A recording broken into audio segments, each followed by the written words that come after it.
Can you just give us the basic sort of story of how Roof Maxx came about? Yeah, sure.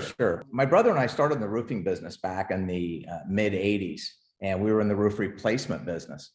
And from the time we started in the mid 80s, really up until the early 2000s, the amount of asphalt that was taken out of shingles was about one third. So today's product is about one third lighter than the roof that you had, let's say, on your childhood home. Asphalt is the waterproofing element of an asphalt shingle. It has petrochemical oil in the asphalt that allows it to contract and expand.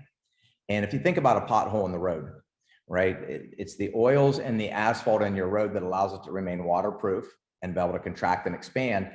And then you start to see cracks in the road, and then very quickly you'll see a pothole develop. Well, that means the petrochemical oils have dried out, it becomes brittle and it breaks apart. And that's exactly what happens to a roof.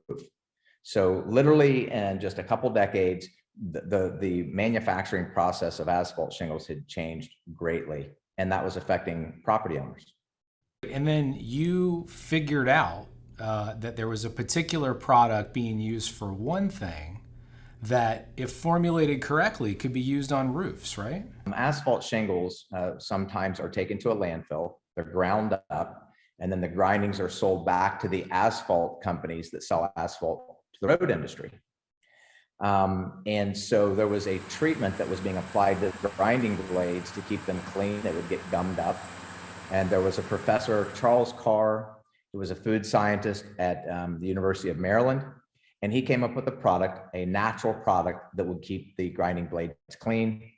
And then it was almost an accident, as I think many inventions are.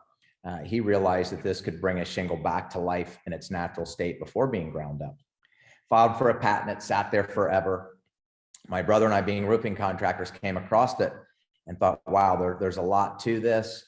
We'd already sold our roof replacement company. We knew we wanted to get out of the replacement business and try to figure out a way to get more life out of shingles. So we were actually looking for something like this.